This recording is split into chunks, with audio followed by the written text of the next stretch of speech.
Remember this guy? Yeah, so this guy is actually being set aside and being sold to a friend. This is my old ex-Sony A3000. It's my first mirrorless camera, and my experience with it was okay.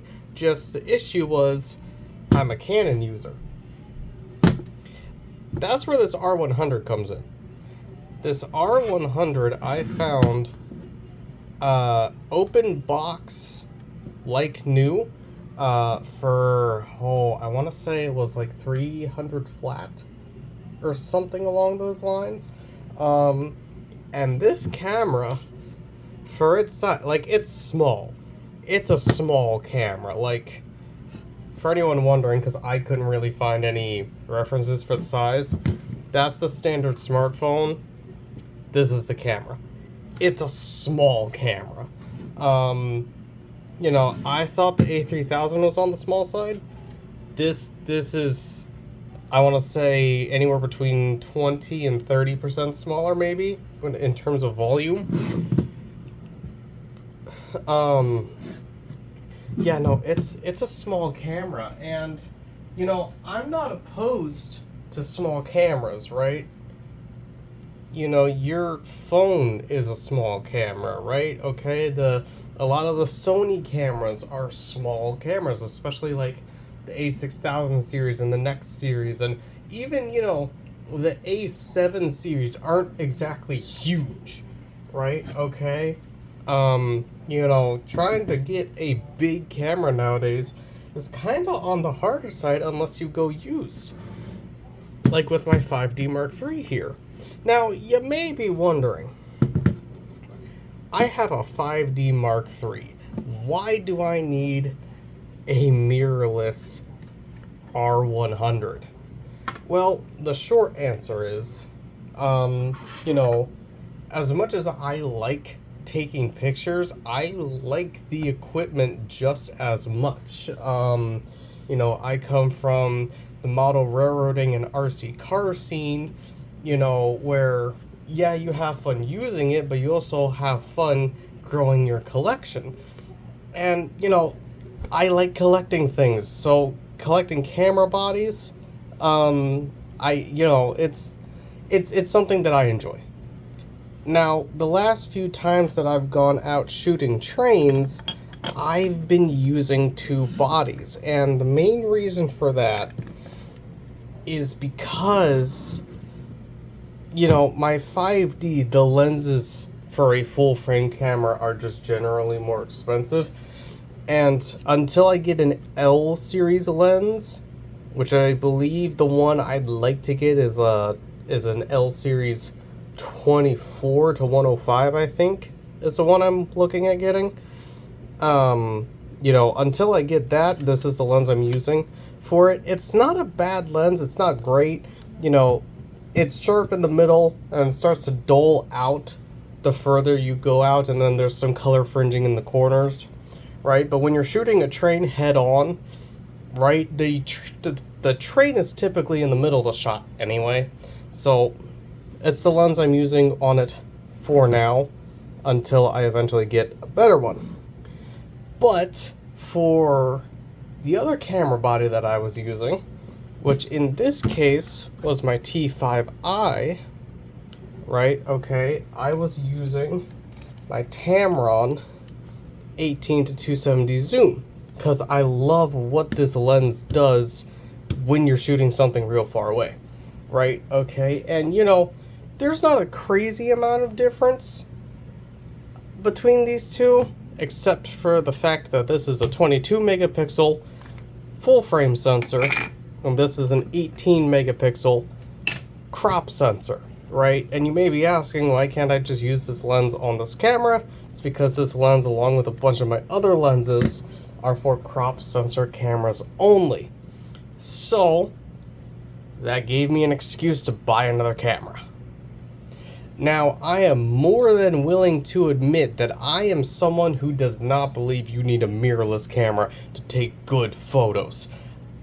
A DSLR like this will take way better photos than a lot of early or beginner mirrorless cameras can, right? Okay, the only difference between a DSLR and a mirrorless camera is the fact that, well, that mirror is gone, right? Behind this mirror is a shutter and a sensor. And on a mirrorless camera, it gets rid of the mirror. You can see the whole sensor there, and then the shutter moves when you take a picture. You know, that's really the only difference between the two. Another difference is, you know, the lens is closer to the sensor, which has the possibility of having some advantages, right? You know, for me, not so much, because I'm using this adapter. It's not actually Tamron, it's just the cap that I had, or it's just the cap that I threw on it, rather. But, you know, I did want to try a mirrorless camera, right? And again, like I just said, I am 100% the kind of person that's, you do not need a mirrorless camera to take good photos. You want to pay attention to the sensor more so than the fact that it's mirrorless, because that's the cool thing to have, right? Okay, so I'm rocking one of each now. I am rocking a professional grade DSLR, and then a, how do I want to word this? A mirrorless camera that is aimed towards beginners, but has all the kinks of mirrorless cameras out. You know, this is an R series camera. This is a Canon R100. The R series came after the EFM mounts and the M series of cameras, which means Canon has had a whole generation and upgrades to that generation of mirrorless cameras to work out the kinks. And while I absolutely love my 5D, right? Okay, I love my 5D. I do. You know, because DSLRs at this point had been around for so long that they just kept getting better and better and better. There weren't really any kinks to work out anymore. It's kind of the same thing for this mirrorless camera. Canon has had all that time with their previous generation of mirrorless cameras to figure out the kinks, and I've used an early mirrorless camera. This Sony A3000 is a very early mirrorless camera. And the main pitfall to this camera for me is the quality of the LCD and the viewfinder. If a lens used, if I had to manually focus a lens on that Sony A3000, I could not get it down for the life of me because I couldn't see what was happening on the screen properly. I don't have that issue with this guy. The screen is a nice, decent resolution for its size. The viewfinder not only, you know, has a nice image on the inside, but it also has a sensor here so that when you get close to it, when you bring your face close to it, it starts projecting into the viewfinder instead, which a lot of mirrorless cameras have now, but they didn't used to. They used to have a button on top to swap those two over. Now, some of them had them right off the bat, but not all of the early starter mirrorless cameras did. Now, if I compare the size to my 5D, I would say that the R100 is probably in volume 4 times smaller. Maybe 3.5, but I'm thinking 4. Which isn't a bad thing, really, it's not. You know, it's nice to have a big, chunky camera that can take really good photos, especially with this full frame sensor. You know, this 22 megapixel full frame sensor allows you to get a lot of light in there, especially if you pair it with something like this, a full frame sensor, EF 50mm f1.8. You can take some crazy low light pictures with this thing. With this guy here, you can do the same thing. Granted, this lens is more so the equivalent of 80mm on an APS-C lens like this, but, you know, it is how it is. And with the Sony, I had tried to use an adapter to use my EF lenses on it, and with that specific adapter and camera configuration, the two didn't really like talking to each other because of how old that camera was. I really do not think that they had the A3000 in mind when they made that lens adapter. But when it comes to Canon, with an adapter like this, EF lenses work really well on this camera. They really truly do. And now with this adapter to go from EOS R to Canon EF, I can now use all of my EF crop sensor lenses, like this 18 to 270, or my 50 millimeter, or my f2.8 17 to 50 millimeter, or my Sigma 10 to 20. I get all of these lenses back. And I'm also fully willing to admit that if you don't know what you're doing all that well, this camera can give this camera a run for its money. Now, if you know what you're doing, it's a little harder to match them, but you can still get fairly similar photos on both of these, right? You know, this is a full frame sensor. It lets a little bit more light in. It has 22 megapixels. This one is an APS-C sensor, but it's 24 megapixels. So it's only a 2 megapixel difference. But, you know, they're not that far off. And if you look at the closer specs as well, they're also still not that far off. So I figured having these two fairly matched cameras with two different lenses really does give me a good area to work off of, right? Okay, and the T5i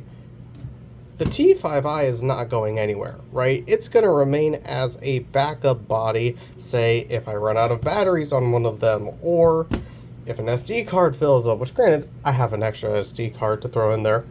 You know, who doesn't? But I digress. Point is, if I need the extra body, it's here and waiting in my lens bag, provided I take the lens bag with me. And we can see here, you know, focuses just fine. I'm probably a little close and it's not really in the focusing range, but yeah, I'm a little too close to the thing. But point is, it works pretty much flawlessly. It barely does any hunting. And also, the number of auto-focusing points on this thing has, nice. It really, I've been using it for a couple days now. It really is a nice camera. It is a little cramped in my hands, which I was concerned about, but the grip's alright. It's okay. You know, for a camera this size, Canon did their best with what they could. I'm going to go ahead and show this process here.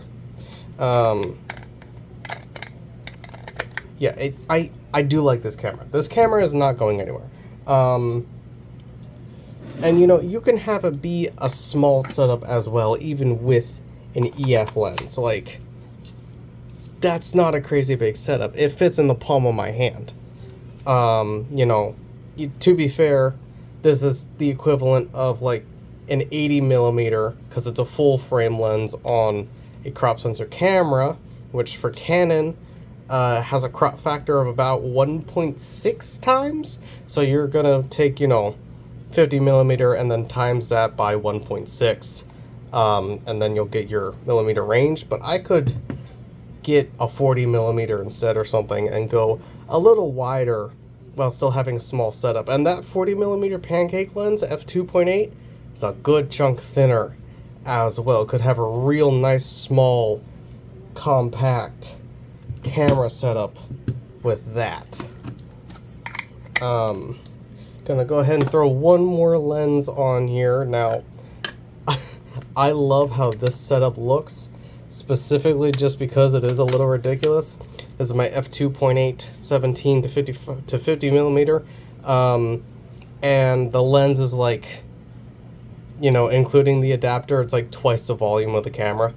It's it's huge. When I put it down on the ground, the lens hits the table first and then the camera. It's cocked like this. I love it. It's so neat. It's just fun having different body styles to mess around with. But yeah, we're gonna take this rail fanning soon here probably, and yeah, we're gonna have a fun time with that. And when it goes into the camera bag, it's usually like this. I just keep the adapter on it because I don't have any RF lenses yet. There we go. Yeah, I don't have any RF lenses yet. I might at some point, but if I do, then you know they only fit on that one camera, etc., etc. But that's it for this one. Hope you guys enjoyed, and we will see you in the next one. Have a good one, guys.